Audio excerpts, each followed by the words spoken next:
Warahmatullahi wabarakatuh. Perkenalkan, nama saya Muhammad Fajri P. Wangga. Saya mahasiswa S2 Hukum UIR dengan nomor NPM 2010-21082. Baiklah, dalam kesempatan kali ini tidak lupa kita panjatkan puji dan syukur kita kepada Allah Subhanahu wa taala yang telah memberikan rahmat dan karunia-Nya sampai kita bisa hidup sampai sekarang ini dan juga diberikan kesehatan, dan juga tidak lupa kita salawatkan beriring salam kepada junjungan besar kita yaitu Nabi Muhammad SAW dengan mengucap Allahumma shalli ala sayyidina Muhammad wa ala ali sayyidina Muhammad. Baiklah, selanjutnya Bapak dosen dan kawan-kawan sekalian, di sini di video ini ya sebagai pengganti UTS dalam mata kuliah Filsafat Hukum, yakni diampu oleh dosen Dr. Insinyur Haji Suparto, SH, SIP, MM, MSI, MH. Baiklah, dalam kesempatan kali ini saya mengambil tema yakni peraturan perundang-undangan yang tidak sesuai dengan nilai-nilai Pancasila. Sebelumnya saya akan memaparkan kenapa Pancasila sebagai sumber hukum dari negara Indonesia. Seperti yang kita tahu, terdapat di Pancasila yakni ada 5 sila. Yang pertama yakni menjunjung tinggi ketuhanan yang Maha Esa, yang mana Indonesia adalah negara yang taat dengan agama dan menjunjung tinggi agama, dan juga menjadi dasar untuk kehidupan yakni adalah ketuhanan yang Maha Esa. Yang mana yang kedua adalah kemanusiaan yang adil beradab, menunjukkan bahwa masyarakat Indonesia adalah manusia yang memiliki adab, budaya, dan juga adil terhadap sesamanya. Dan juga di sila ketiga yakni Persatuan Indonesia, yang mana persatuan dan kesatuan negara Republik Indonesia adalah dengan semboyan Bhinneka Tunggal Ika, yakni berbeda-beda namun tetap satu juga, dan yang mana Bhinneka Tunggal Ika ini menjadi dasar dari persatuan Indonesia, yang mana persatuan Indonesia itu adalah harga mati bagi negara Indonesia. Dan juga pada sila keempat yakni pemimpin yang mendengarkan aspirasi dari masyarakat, dan juga dalam kepemimpinannya juga jika terjadi yang tidak sesuai bagi masyarakat Indonesia dapat dimusyawarahkan, yakni kepemimpinan yang hikmat dan permusyawaratan perwakilan. Dan juga pada sila kelima terdapat yakni keadilan sosial bagi seluruh rakyat Indonesia, yang mana rakyat Indonesia harus adil bagi sesama masyarakat, dan juga sebagaimana pemimpinnya yang adil dalam memperlakukan masyarakatnya. Baiklah, seterusnya Pancasila sebagai sumber peraturan perundang-undangan ditetapkan yakni pada Undang-Undang Nomor 12 Tahun 2011 yang disebutkan pada pasal 2, yakni pembentukan peraturan perundang-undangan adalah harus ditetapkan dari nilai-nilai Pancasila atau Pancasila sebagai sumber hukum negara, yang mana sumber hukum negara ini tidak dapat ditawar-tawar lagi, dan yang mana Pancasila sebagai sumber hukum dari sila-silanya saling terintegrasi satu sama lainnya, yang dalam pengaplikasiannya dilakukan secara harmonis untuk seluruh rakyat Indonesia.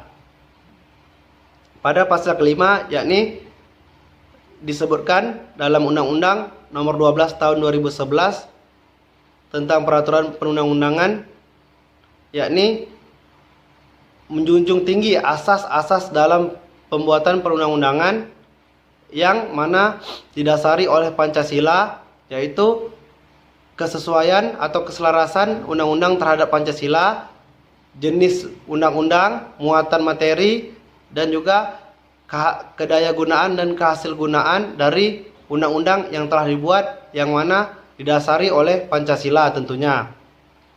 Baiklah, seperti yang kita tahu, Pancasila adalah ketatanegaraan bagi negara Indonesia, yang mana Pancasila ini bertujuan atau menjadi pusat dalam pembuatan perundang-undangan bagi negara Indonesia, atau kiblatnya negara Indonesia dalam melakukan hal apapun atau kebijakan apapun, karena yang dianggap bertentangan dengan Pancasila dianggap salah atau tidak sesuai, karena dasar negara ini adalah Pancasila yang menjadi hierarkinya tentunya nilai-nilai yang terdapat di Pancasila tersebut. Di sini saya mengambil peraturan perundang-undangan yang tidak sesuai dengan nilai-nilai Pancasila adalah Undang-Undang Nomor 39 Tahun 1999 tentang Hak Asasi Manusia. Kita akan mengevaluasi bersama apakah undang-undang ini apa yang membuat undang-undang ini tidak selaras dengan nilai Pancasila. Sebenarnya undang-undang tentang hak asasi manusia ini sudah sesuai dengan nilai-nilai Pancasila. Namun ada beberapa pasalnya yang saya dapati yang tidak selaras atau tidak sesuai dengan peraturan atau dengan dasar-dasar di Pancasila. Baiklah, Undang-Undang Nomor 39 Tahun 1999 tentang Hak Asasi Manusia, yakni disebutkan pada pasal 4, setiap orang berhak untuk hidup, tidak dapat dikurangi oleh siapapun dalam keadaan apapun, atau derogable rights. Dan juga di pasal 9 menyebutkan bahwa setiap orang berhak untuk hidup, mempertahankan hidup, dan juga meningkatkan taraf kehidupannya. Namun di sini tercantum penjelasan bahwa hak untuk hidup dapat dibatasi dalam hal aborsi demi kepentingan nyawa sang ibu, dan juga pidana mati yang telah ditetapkan oleh putusan pengadilan tentunya terhadap si terdakwa. Di sini di pasal 9 menyalahi atau bertentangan dengan Undang-Undang 1945 dan juga Undang-Undang HAM itu sendiri, dan juga bertentangan dengan Pancasila tentunya di sila kedua, yakni kemanusiaan yang adil dan beradab. Kenapa saya katakan bertentangan? Karena mengingat membatasinya yang tercantum pada pasal 9 Undang-Undang Nomor 39 Tahun 1999 tentang hak asasi manusia tadi mencantumkan bahwa hak hidup dapat dibatasi, namun dalam hal aborsi demi menyelamatkan hidup sang ibu, dan juga pidana mati bagi terdakwa yang melakukan kesalahan berat yang mana diputuskan oleh pengadilan. Menurut saya di sini saya memang bertentangan dengan nilai Pancasila apa yang dikatakan dengan pasal 9 Undang-Undang Nomor 39 tentang hak asasi manusia tadi. Namun di sini saya pro terhadap undang-undang tersebut karena kenapa? Alasannya yang pertama, terhadap aborsi yang demi menyelamatkan kehidupan nyawa sang ibu, yang mana aborsi ini bila dilakukan dapat menyelamatkan nyawa sang ibu. Jika dipaksakan dengan memenuhi pasal 4 tadi, setiap orang berhak untuk hidup, dengan memaksakan bahwa sang ibu juga harus melahirkan dalam waktu itu, jadi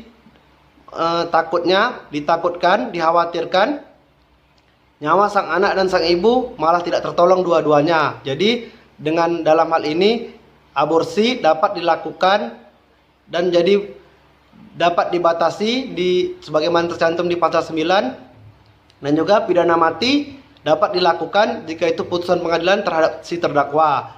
Karena mengapa? Mungkin si terdakwa sudah melakukan kesalahan berat yang mana memang yang diundang-undangkan kesalahannya sangatlah berat. Namun karena ini peraturan perundang-undangan tidak sesuai dengan nilai-nilai Pancasila, namun saya rasa untuk peraturannya saya setuju, karena macam bagaimanapun hukuman, karena negara Indonesia adalah negara hukum yang mana itu harus dijunjung tinggi. Saya rasa untuk dalam pasal 9 ini tidak apa-apa diadakan pengecualian, karena sama-sama untuk kepentingan rakyat itu sendiri, seperti nyawa ibu tadi yang harus ditolong, dan juga pidana mati yang mana ini memberikan contoh bagi dengan rakyat yang lainnya jika ingin melakukan hal tersebut lagi kembali. Jadi koreksi bagi mereka. Jadi mungkin itu yang bisa saya sampaikan. Semoga yang saya sampaikan tadi bisa menjadi ilmu bagi kita semua. Sekian dan terima kasih saya ucapkan atas perhatiannya. Saya akhiri. Wassalamualaikum warahmatullahi wabarakatuh. Terima kasih.